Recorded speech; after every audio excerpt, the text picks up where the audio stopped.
Welcome to this toxicity discussion, and this particular one and the next one are probably the most controversial. But again, I am asking you to do your own research, do your own checks internally, observe yourself about these next two things. We're going to be now talking about spiritual toxicity.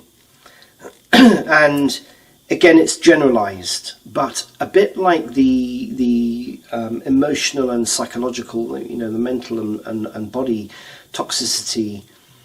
Again, awareness of your map, and the territory that you choose to follow, or the roads that you choose to follow, the mental attitude, the psychological effects that's having on you and other people around you, is all I'm asking you to become aware of on at this particular level. Again, I'm not going to harp on about this, but I'm going to be touching on generalizations, not specifics about anything to do with spirituality.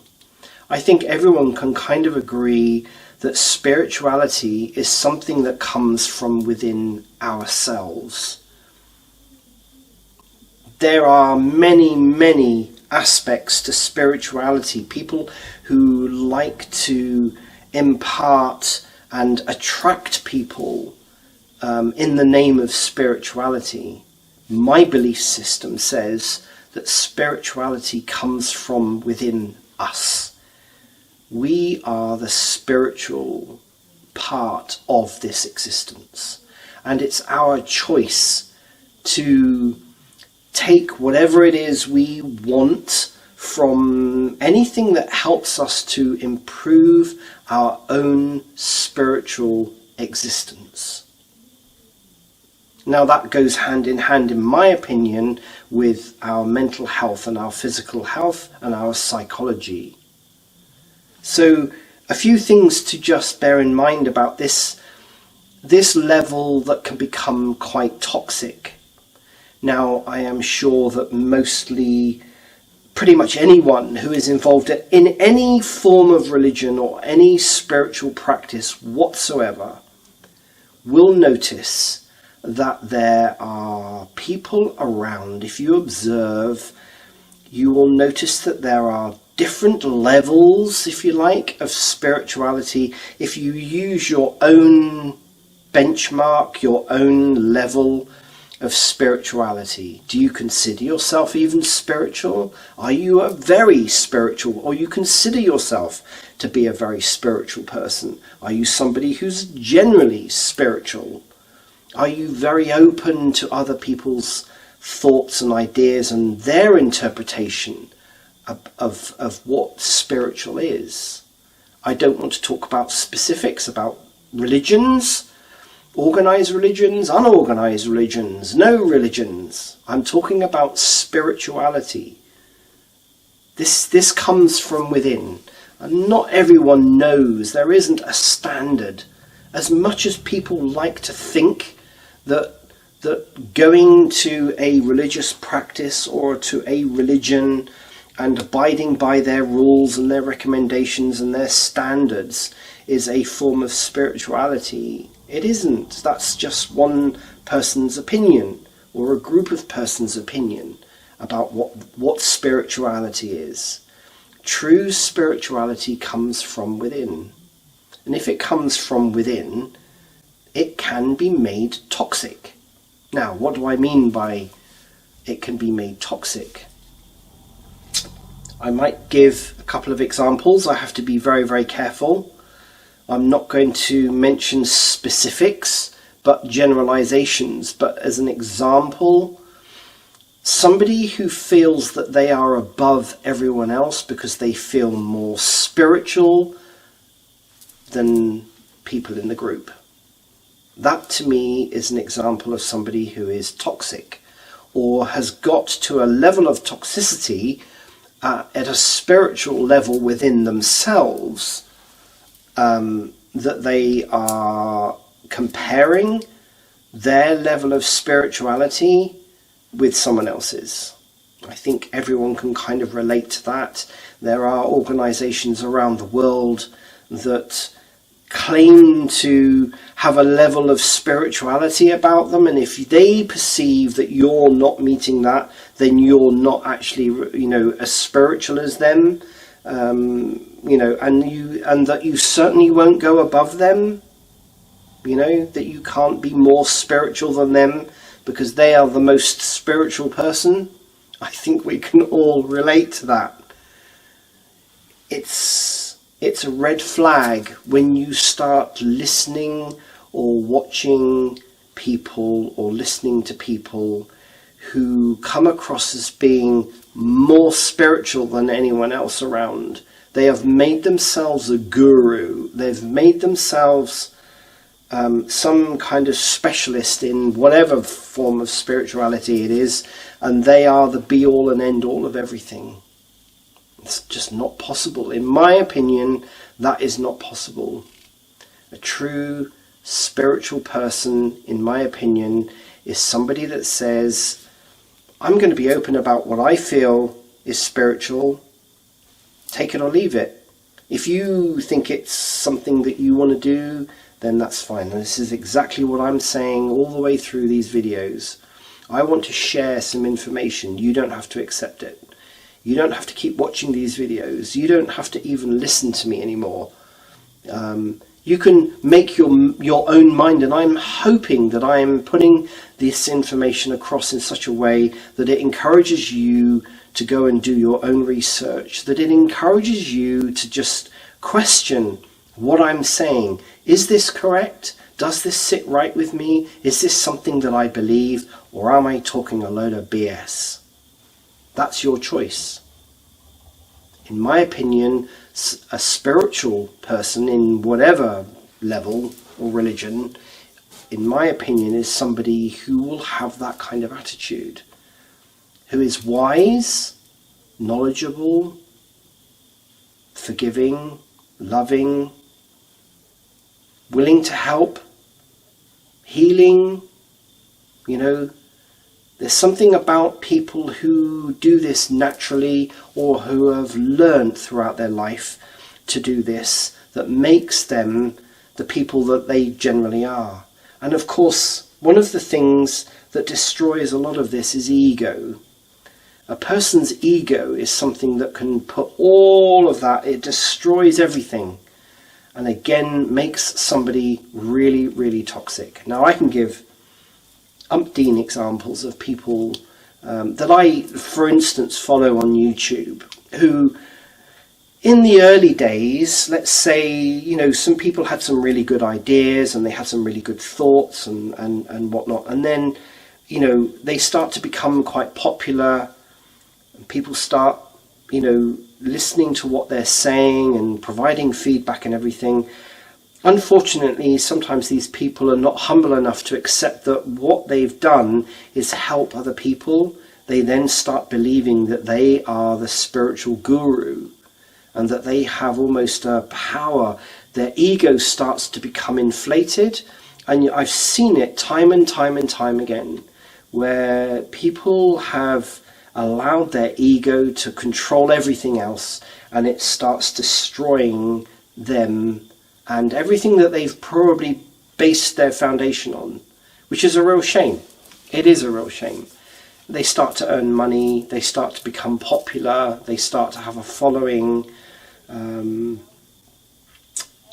All of those things, nothing wrong with them in their own right, but it's how, at a psychological level and an emotional level, that person deals with those things. And at a spiritual level, they become toxic. They then start producing a lot of nonsense, a lot of BS, and unfortunately people who have allowed themselves this person's map of the world to become their map of the world. They've allowed this person's map to become their territory.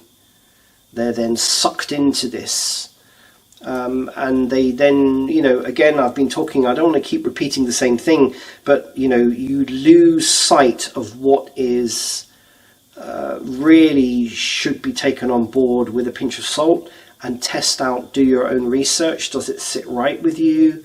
Is what this person's saying now, why has it changed from what they said several years ago? You kind of have to question that as well.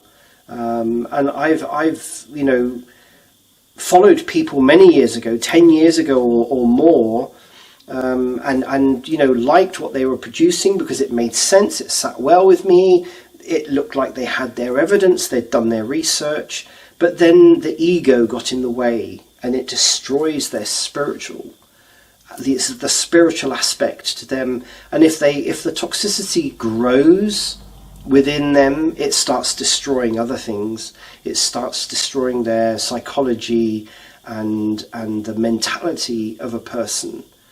Again, become aware of what is happening around. Always keep, for me personally, what I tend to do is I keep separating myself. Because I'm an empathic person, if I get too involved in someone's, energy levels and environment and everything that's going on with them, I can be sucked in and influenced quite easily.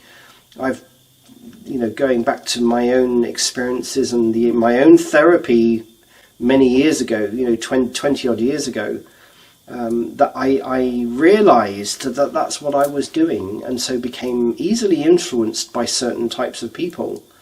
And we have to be very, very careful, very, very careful. Separate yourself, stand outside of their map. Don't let their territory be your territory or your map. And just keep checking internally all the time. Keep checking about whether this sits right with you. Does this really make sense? Do you trust the person? That's the spiritual toxicity that can sometimes get out of control and be quite dangerous. So sorry about that. My camera battery died. The other thing I wanted to actually mention is there are some sort of giveaway signs that religious toxicity is taking hold, and it's kind of a red flag, really. The toxicity can come from people with a sort of almost a superiority mindset, thinking that they are better than someone else, that they are better, or that they believe that their religion is better than another religion. That you can't believe another religion, that their religion comes, first and other religions come second. Again, that is somebody whose ego mindset or the belief system is being taken over by an ego system, which is very destructive and very toxic, not only for the people driving it, but also for the people believing in it and going along with it. What else is there? Polarized identification, thinking that you are the ultimate channel or the ultimate source for your belief system and your spirituality, and that people must only really believe in you, and if they don't, there's something wrong with them. Again, another kind of red flag. Denial, of course, comes into that as well. And then you get, and this is something that I've seen quite a lot, and I don't want to give specifics about certain religions, but the kind of the attitude of, and again, this is kind of a red flag, do as I say, don't do as I do. And you just think, okay, again, if you separate yourself away from, step out of this kind of spiritual person's or this spiritual organization's map and territory, you can then look at your own map and territory and see, does that actually fit right? Is this really where you want to be going? What is it that's the driving force behind that? Again, in my own personal experience, I I believe that all religions, I mean, you know, nearly, well, I pretty much all religions are based on love, harmony, you know, faith, forgiveness, and such like. There are only egotistical people within those religions that seem to want to twist the wording and the interpretation into something else in order to poison people's minds against somebody else. We have to be really, really careful when this kind of thing happens, that we are not affecting our own spiritual toxicity. Taking that on board is very damaging. Again, you know, let's cut down the risk levels and the layers going on here. You know, I can give examples of people in my own family who were so toxic that at a very early age I had to get out of that environment because it was really, really damaging to me as a human, the toxicity levels that were going on in that unit and that environment. And it was kind of, and even to this day I still can't believe how toxic some religions are, some belief systems, some people who claim to be spiritual. You know, again, the interpretation of spiritual can be different for you as it is for me. And that's okay, you know. But at least accept that other people are different and other people's ideas, belief systems and such like, and their spirituality leveling is different from ours. That's all we have to do, you know. So yeah, let's move on to the next one. The next, toxicity.